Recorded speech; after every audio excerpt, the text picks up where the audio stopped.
What's up, guys? So today I got a day off, so I thought I'd bring one of my bikes outside and do a review of the bike. So what you see here is the 2009 Specialized S-Works Roubaix. um, Now this bike originally, when it came out in 2009, retailed for over $8,000. It's back then their top of the line endurance bike, and I was lucky enough to get it for way below MSRP last year, and so I thought I'd give you guys an impression on what a last generation of Roubaix feels like, riding, and also give you guys a components walkthrough of what's on this supposedly $8,000 road bike. Now, actually, let me switch the bike over to the other side. As you can see, the bike is extremely light. So with its current setup, it's about 16 pounds, but it can for sure go much lighter if I get lighter weight wheel sets and also get those cranks switched out maybe. But at its current stage, already extremely light at 16 pounds without pedals, of course. So from my understanding, the wheel sets are actually not original wheel sets. I think originally it came with Dura Ace wheel set, but when I obtained the bike, it actually came with a Cosmic Elite tubeless ready, which, I mean, it's a very durable, decent wheel set that's fairly lightweight. It's not the lightest weight, and it rolls great. So no complaints there. The wheel set, unfortunately, it's not original, and from my understanding, if it's original wheel set, it should be even lighter. Okay. Full Dura Ace setup. This is a Dura Ace 7800, I think, or 7900, whatever. It's, last generation of top of the line 10-speed setup, and they also installed some really good cables. Those are Gore ride-on, full Gore ride-on cable set. Super smooth shifting, and for people that complain about mechanical shifting, you just have to have a really nice shifting and braking cable set in order to enjoy the smoothness of, or the full potential of, the group sets when it's shifting. Okay, so and shifting extremely precise. The Dura Ace, I've also had the 105 from, back then, around the same time frame. It just shifts much smoother and much more precise than the 105 group set that I had on the other Specialized Roubaix that I reviewed. So if you guys are interested in that review, check out the link on the top right corner. But this one, it's a 2009, so compared to that one, it's 1 year ahead. And also the design, this is when Specialized started using this similar, like, kind of a wavy design shape, especially very noticeable of the Zertex inserts.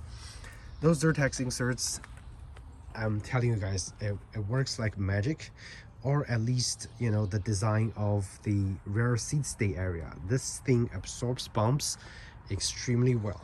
And not only that, when you start to pedal, those massive, I think I don't know what kind of press bottom bracket is that, but this pressing bottom bracket are massive. So is the bottom bracket area. With that kind of design and a giant down tube, the bike accelerates fantastic, and it's a great feeling when climbing as well. So in that regards, they elevated their design of the Roubaix, or the classic Roubaix design, by integrating more innovative methods of, vibration damping and vertical compliance. And I know this is not their newest Roubaix with, the Future Shock, whatever. And quite frankly, I'm very inclined to switch to the newest of the technology, because hydraulic brakes, I mean, I've had hydraulic brakes for a long time on my mountain bikes, and I honestly haven't found a need for hydraulic brakes on the road bike at all. And I know those definitely adds weight and the time consuming, maintenance service to the bike overall, as well as the electronic shifting. I mean, I'm telling you guys, like, if you can get this bike for way under MSRP, you should totally just give this last generation of the Roubaix a try, because they're very, very well designed bikes. The new Di2, the new hydraulic shifting, they're all like, sounds really nice. And I have no doubt the newest technology is probably the best. But this bike is already fantastic. If you're not doing racing, if you're just doing, leisure, pleasure rides and group rides, this bike is more than enough to handle any kind of things you're throwing at it, okay, period. And for a fraction of the cost. And that's why I'm having a lot of fun on this bike. And those Dura Ace group sets, fantastic. The braking power is massive. Okay, if you've only used very cheap brake sets before, the Tektro, whatever kind of junk out there, and if you use the low end shifting like the Sora, the Tiagra, you are missing out big time, because a higher end group sets, and it's a fact, higher end group sets just works better and shifts better and makes your riding a lot more smoother. And so instead of going out and spending the same amount of money, so this bike is less than $2,000 when I bought it. So instead of spending the same amount of money buying a brand new bike that have lower end group sets and probably aluminum frame for the same price, brand new, you could have this full carbon bike with yesterday's best technology for the same price. And this bike, when I bought it, it's literally brand new, like almost no miles on this bike.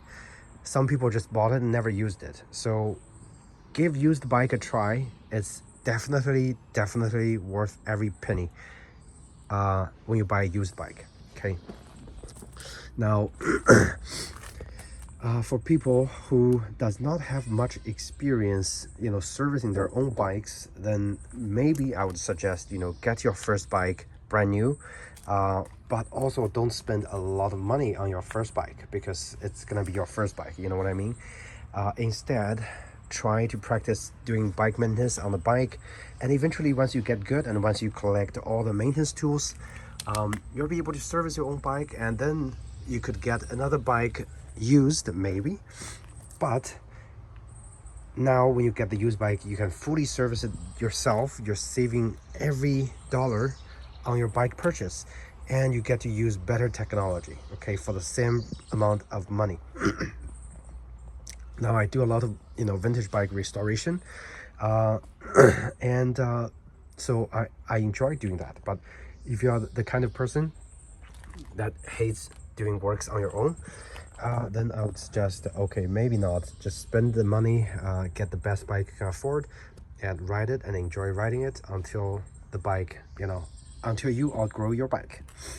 But in this case, definitely give used bike a try. So I'm just gonna show you guys the components on this bike. So it's a S-Works stem with a carbon plate in the front. Those stems are super light, and S-Works carbon bars, carbon drop bars. This is a shallow drop, again very lightweight. The whole bike is set up with carbon fiber, almost everything carbon fiber, even the stem plate, carbon fiber spacers, carbon fiber cane crake, threadless headsets. It's crazy. And carbon fiber stems, carbon fiber cranks. This thing is built for the joy of riding, pure joy of riding. Okay, so the S-Works Roubaix. So if you are thinking whether you should get a endurance bike or a racing bike, it really depends on your riding style. So in terms of vibration reduction, it definitely helps a lot if your riding condition is less than ideal. So if you ride it in a lot of country roads that have a lot of bumps, I would highly suggest get an endurance bike. If you're getting a pure racing road bike that doesn't have much vertical compliance, you're gonna be suffering like really, really bad. Okay, so um, definitely endurance bike, best of both worlds. If you only gonna get one bike and you think you might be able to, you might ride in the condition that are less than ideal, get an endurance bike. And if you're always riding on perfect road condition and you want the best possible bike to, you know, to squeeze out that last bit of power that you have, definitely get a full-on racing bike, because endurance bike with its all compliance setup, it actually takes energy away from you know, your efforts. So in that regards, really depends on what do you need. Now, I'm not a racer, and I enjoy riding, and a lot of times I ride alone, so endurance bike setup definitely works for me, but it's not a setup for everybody. Okay, so those handlebars are very interesting, because I actually got those on eBay very cheap. It's like 16 bucks. Those are like you know, color shifting handlebars, which looks pretty cool, and it's actually highly reflective. So if there's a car driving towards you on the side, those areas with the headlight would actually lights up. So it's really nice, really safe, you know, during the dusk. And if you're riding at night, definitely helps a lot. Now, the Dura Ace shifters, very smooth, very comfortable, carbon fiber, of course, lever, and those things are super, super lightweight. Now, the only thing that's not, or the second thing that's not stock, is the seat. I have a very wide sit bone, so I always try to find a seat that actually fits me best. And this one is not the lightest weight saddle out there, but actually fits my butt really good. I usually ride without, you know, a cycling shorts, and I'm able to ride, you know, 50-60 miles without any shorts, just on the seat. Very comfortable. So the cassette is Dura Ace as well, titanium cassette, so extremely lightweight. Dura Ace rear derailleur, 10-speed. I highly regret my decision of resting my bike on the drivetrain side on the wall, because the moment I rest over there, it's got a big scratch. Like, this is not even supposed to be there. I mean, it's an artificial scratch, but it just, you know, doesn't look good, you know what I mean, on a carbon bike. Now, if you can see over here, those plates, all the plates on here, carbon fiber. Okay, this bike built for weight saving purpose. They got a really interesting like aluminum plate over here to prevent the chain from, you know, damaging the seat stay tube or the chain stay tubes, which are quite nice. And again, those massive bottom bracket with S-Works cranks. Now, I've heard people complain about those pressing cranks, especially on the Specialized, that makes noise. I haven't noticed any of those noise myself, and actually rides really nice. So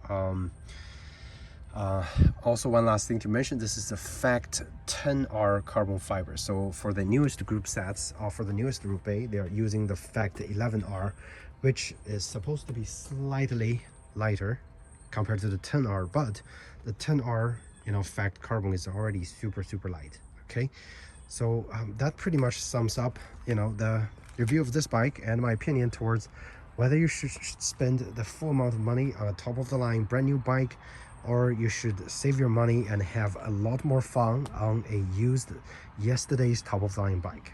Okay, if you guys have any questions, or if you guys have any comments you want to chime in, feel free to ask me in the comment section down below, and I would be happy to answer those questions for you guys, or discuss those questions with you. Again, thanks for watching, and take care, guys.